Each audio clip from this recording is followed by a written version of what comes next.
Bienvenidos nuevamente, mi nombre es Natalia Sapo y en este video hablaré sobre las condiciones de humedad de la exposición permanente, intensidad y altura de Casa de la Literatura Peruana.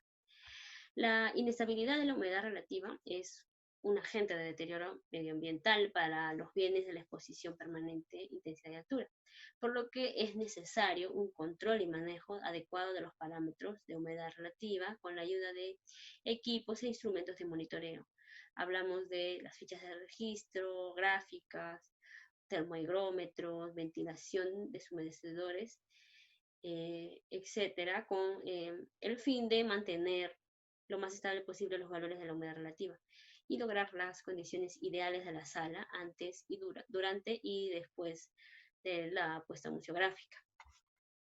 Bien, voy a plantearles un ejemplo para visualizar un poco este comportamiento en una gráfica. En esta imagen tenemos a la izquierda una tabla de valores con dos campos, uno de ellos la fecha y el otro es los valores de la humedad relativa. Y a la derecha tenemos la gráfica en función de la tabla de valores. En este ejemplo hemos considerado un valor durante un día, pero por lo general el conservador va a determinar cuántas mediciones se van a realizar durante un día. Por lo general son mínimo 3, pero podrían determinarse más dependiendo o conociendo el espacio en el que se albergan los materiales, ¿no? Y finalmente obtener valores que le permitan generar este tipo de gráficos, ¿no? Y conocer el comportamiento de la humedad. Bien, como logramos observar en la gráfica, este comportamiento de la humedad es mayor a el más menos 3% que se recomienda en un espacio, ¿no?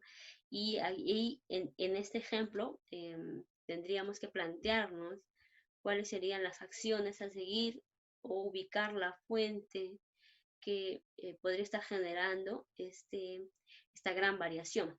Si tuviéramos controlado los valores de la humedad relativa, podríamos visualizar en la gráfica casi una línea recta, ¿no?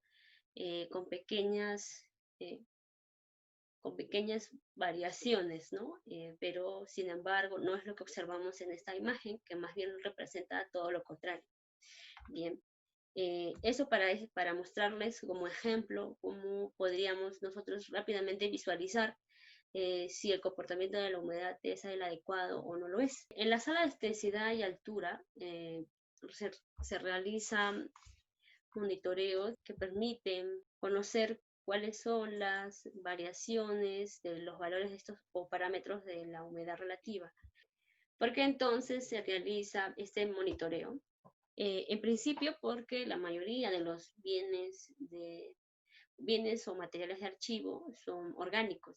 Al ser orgánicos, ceden y absorben agua en proporciones muy variables, dependiendo de sus características y sufren alteraciones debido a la inestabilidad de los valores de la humedad relativa, ¿no?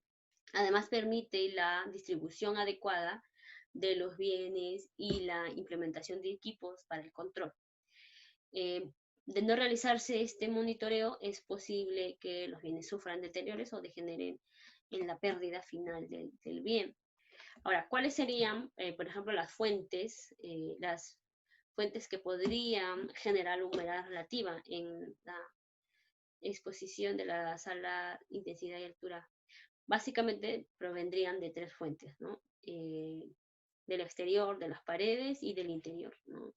Por la ubicación geográfica, de por sí, al encontrarnos en la ciudad de Lima, nosotros durante las temporadas frías presentamos altos valores de humedad relativa, ¿no? Por lo que no puede controlarse.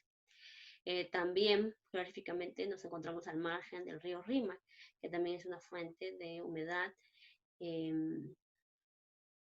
que puede afectar las colecciones. de alguna manera, ¿no? La llovizna, una de estas fuentes podría ser, otra fuente podría ser las paredes, ¿no? ¿Por qué? Porque a los suelos, al contener humedad, hacen que esta humedad llegue hacia las paredes a través de la capilaridad, ¿no? Y suba hacia determinadas zonas donde mm, podrían afectar algún tipo de bien. Y del interior, bueno, Casa de la Literatura recibe muchos visitantes y ellos también podrían ser una fuente, ya que, bueno, un hombre en reposo produce alrededor de 50 gramos de vapor, de vapor de agua por hora, ¿no? Al tener un aforo, o mejor dicho, al tener una cantidad determinada de personas dentro de un espacio, también podrían afectar de alguna manera a los bienes. Bien, todas esas podrían ser las posibles fuentes de humedad dentro de Casa de la Literatura. Y en relación a ello se establecen o se establecerán medidas que permitan disminuir el impacto, ¿no? sobre los bienes. Pero ¿cuáles podrían ser los deterioros frente a la humedad? En general, este provoca muchos tipos de deterioros, ya sea corrosión o algún daño mecánico sumado a otros factores que favorecen estos deterioros, ¿no? Un alto porcentaje de humedad, por ejemplo, reblandece las fibras de los soportes, favorece la formación de ácidos contenidos en el papel y las tintas, ¿no? La aparición de moho y hongos que desintegran o decoloran la piel, el cuero, los textiles, el papel, ¿no? O la cestería. Y ocasionalmente la madera, la pintura y el vidrio. La humedad puede provocar una rápida corrosión de los metales. Finalmente, se debe comprender que los valores o parámetros de la humedad relativa, como ya había mencionado, van en relación siempre a los valores de la temperatura del ambiente, ya que estos actúan en conjunto en el medio. Pero ¿cuáles serían entonces los valores ideales de humedad relativa en función de los diferentes soportes? Bien, cuando hablamos de metal, por ejemplo, se recomienda entre 35 a 55% de humedad relativa.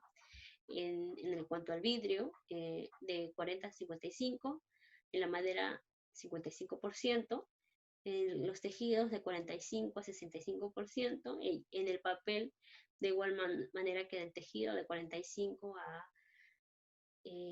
bueno, de 45 a 55.